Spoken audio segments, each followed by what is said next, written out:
losing him, I lost me too a little bit, so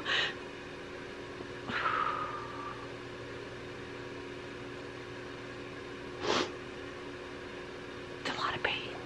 I have a lot of pain right now.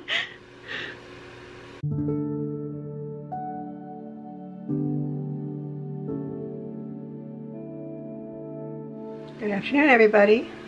I am here again. I did it. I just wanted to check in. You know, it's like an act of bravery sometimes for me to just re-engage with some of the things that bring me joy. Not gonna lie. I've been feeling kind of lonely. And some of the issues are really complicated.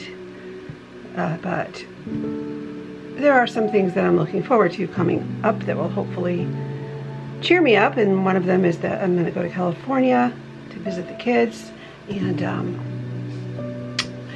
you know, just do some things related to Sarah's wedding, which is great. They're doing great. Yeah.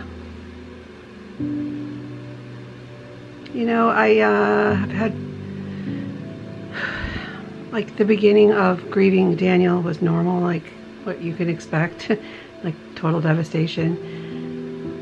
And then as time went on, we had some other things happening with deaths in our family, John's side.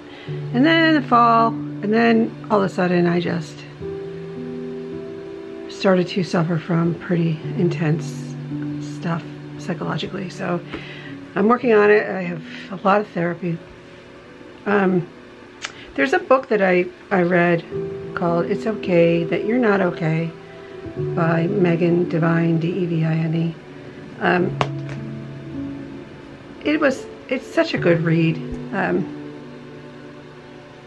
It just is about grief and about how it's okay to realize that you're not okay. I mean, grief is not linear, and a lot of the things that our culture and our society thinks about grief, I don't even know, like, where does that come from? Because it's not how it is. And so this book helps you just understand grief a little bit deeper and develop tools to deal with whatever it is that you're feeling, wherever you are in your grief. And it's just so well written. And, you know, great book. It also has a this doesn't go with the book, but she also wrote a journal for grief. I think I talked about this before, but I'm still going through it. What to carry, what can't be fixed, because it's really helpful and important to capture, like, what you're going through, because a lot of it is really strange, and it just goes along with the fact that you are not the same way that you were before, and it can be very confusing because you feel like your whole sense of, like, solid structure is not there anymore. And so while you can still enjoy life and love your family and find pleasure, you might still be in a lot of deep pain for a very, very long time. And attending to that pain is important because you're just learning how to carry it along with you. And then from what I'm reading over time, the hope is that you can lovingly live with the loss and the pain and struggle less, if that makes sense. I'm not a psychologist. I don't have any experience. I just have been in therapy for a long, long, long time. Long, long time. So I'm working on strategies and little by little trying to find my way back to pulling out some purpose and proceeding forward with doing something that is meaningful and honors Daniel's life and honors who I am and what I believe in and what my values are. And so that's kind of how I am. And it goes around in circles. Like I always have this like circles thing, like cycles. Like one minute I feel really, really good and really empowered and really positive, and then the next I have like super anxiety, like PTSD, and I start to spin out, and it's very frustrating. And you know that.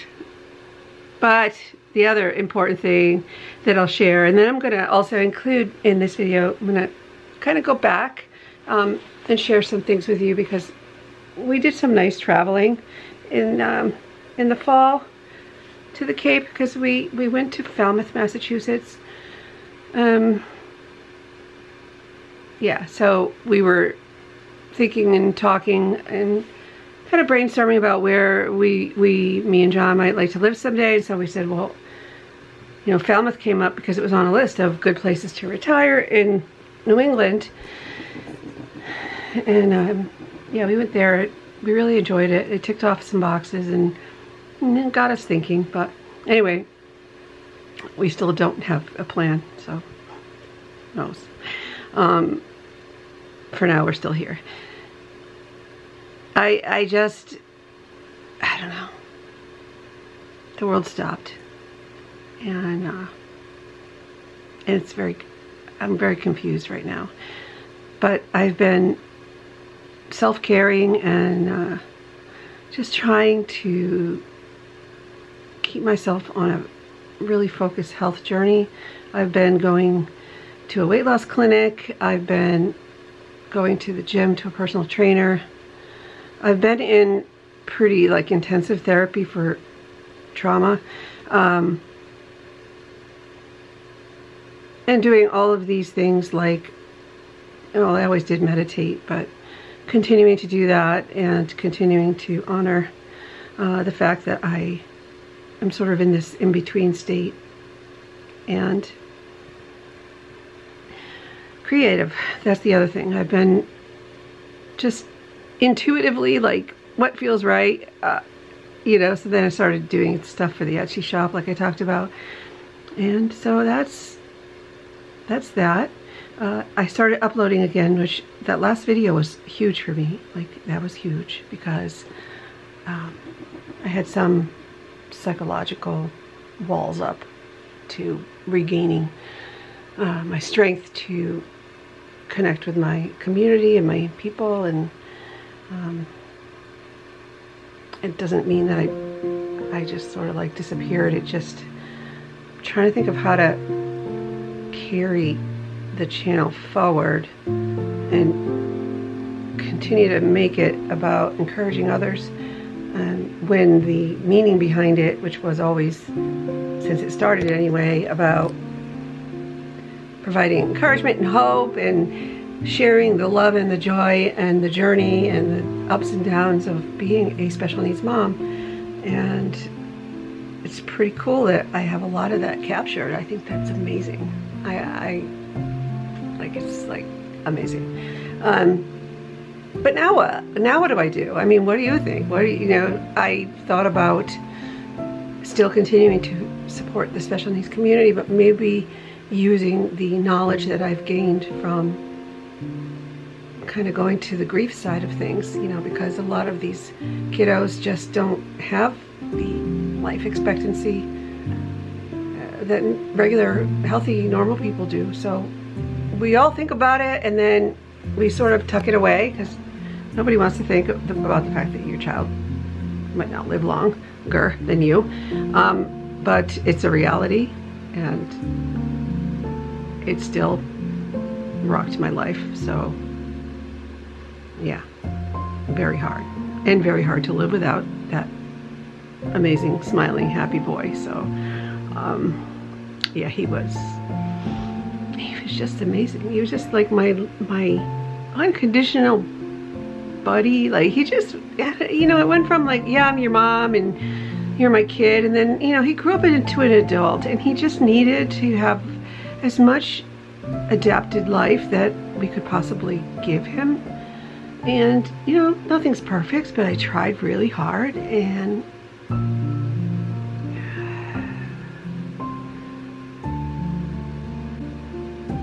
losing him, I lost me too a little bit, so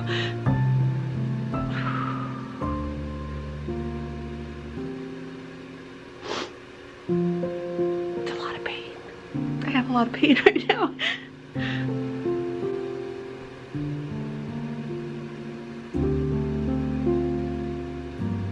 Okay, so that being said, I'm going to work on this next video. I would love to hear comments, thoughts, ideas. What would you guys like to see? I can kind of bring up some memories of Daniel here and there. I mean, there's the whole thing, but the whole YouTube channel is about him. But for now, I'm going to share some of the things that I've recorded, which I don't even remember. I haven't. Normally I do footage and I watch it, but I've been recording here and there, but I haven't rewatched any of it, so it'll kind of be a reminder for me too. So, and yeah. So you're looking at the face of somebody who has been through unimaginable grief and loss and pain, and is now like just trying to like figure out what my life is. I don't know. I don't know what my life is. In terms of like, what do I do? Should I go off and have a new career? Should I continue just working on my projects that, I mean, I make money, but not a lot of money. Or should I mean, we're close to retiring. So John's like, well, you don't really have to work. And he might retire early and then we might move and then who knows, right? I don't know what to do because I don't really have the ability to have like a solid day that's like functional. It might look functional, but almost every day I have a period of pretty significant like sadness and breakdown still, so I never know when it's gonna come. Sometimes it's really bad, sometimes it's mild. I can't control it. So I've been told I'm doing all good things for myself, making progress. Writing, journaling. Lost 31 pounds already. I just checked this morning and I went to the nutritionist this week. And yeah, I feel okay. Physically. Emotionally, I don't know. Is it okay to tell you that? I don't know. I know it's crazy, but I'm up to my ears in crazy right now. So I'm here for it, I guess. Anyway, got lots of things to share. I just ordered a new bookshelf for all the books that I've been reading. Here's a new one. Return to You, 11 Spiritual Lessons for Unshakable Inner Peace. I just started it, so I'll let you know how I go. And I'll highlight some of my favorite parts of It's Okay to Not Be Okay and actually share it another time because I didn't have time to do that. And every time I'm reading it, I'm like, oh, I gotta remember this and keep track of it and write it down and make a notation, because she just says some really, really poignant, wonderful things in here that are so helpful to somebody who is grieving and has lost somebody or something's happened. I mean, grief can be for a lot of things. So, yeah. I look forward to hearing from you, and thank you for watching and supporting us and being there. And if you're new, you know, it's a changing world, and just watch some of the videos and I think you'll get the gist of what the story is that I'm telling here. But this is it. This is me, and we'll see where I go and what I come up with and which way I navigate as I row my kayak down the river of grief, life, joy, whatever. Julie, I don't know.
pretty out here.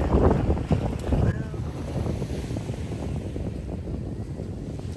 Everybody's racing to get back in. Why?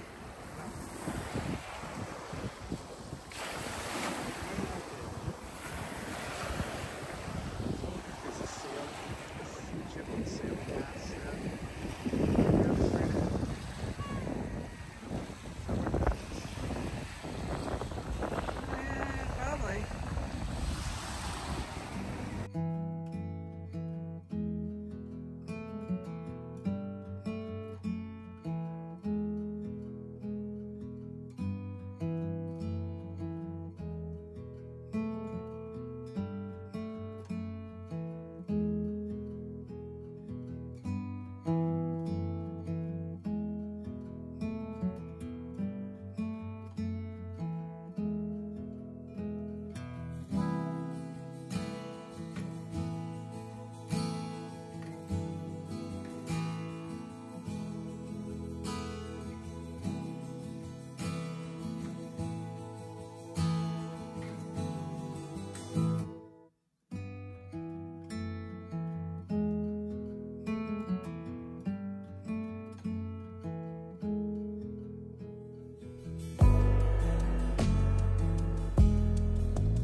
So this is the view from the roof.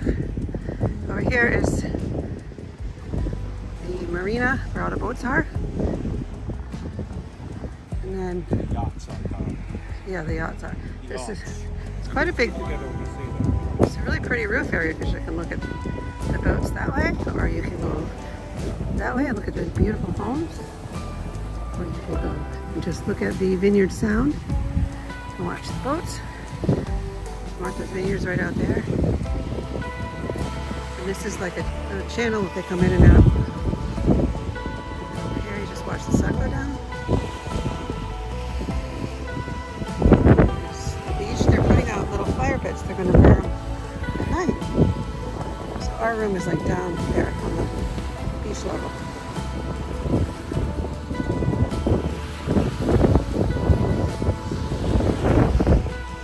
You like it?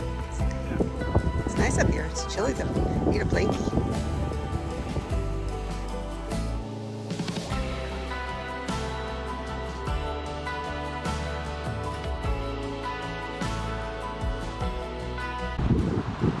We are in Falmouth, enjoying a time at the beach, up on the roof of our hotel. There's the We're going to have fire pits, I guess, tonight.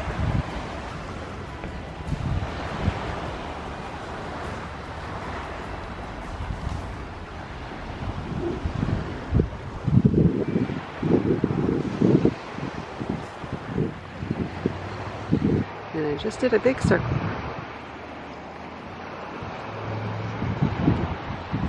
Now there is Martha's Vineyard, and it goes all the way down that way. Sky's turning like a peach color. The sky is like changing colors. It's really pretty. My camera. So yeah, we are in Falmouth, F-A-L-M-O-U-T-H, Massachusetts, which is on the Upper Cape, which means it's closer to, it's not as far out on the peninsula. And we are staying right on the end of Falmouth. And there's like a channel that goes in, and one of the big ferries comes in and out and goes to Martha's Vineyard, so it's pretty cool just watching the boats go back and forth. And there's a little beach here, and then like a yacht club over there on that side, so it's really pretty. Yeah, I'm very pleased. I just looked for a nice place and just kind of picked one that we're just having a nice little mini vacation here and just relaxing.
You like it?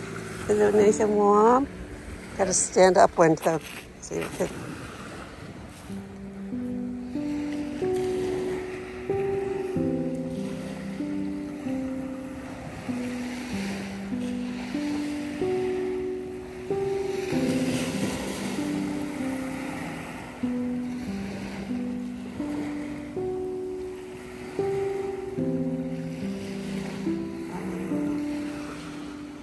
Get the crackling fire with the waves. You know how you get those ambient sounds and you have like crackling fire, waves, wind.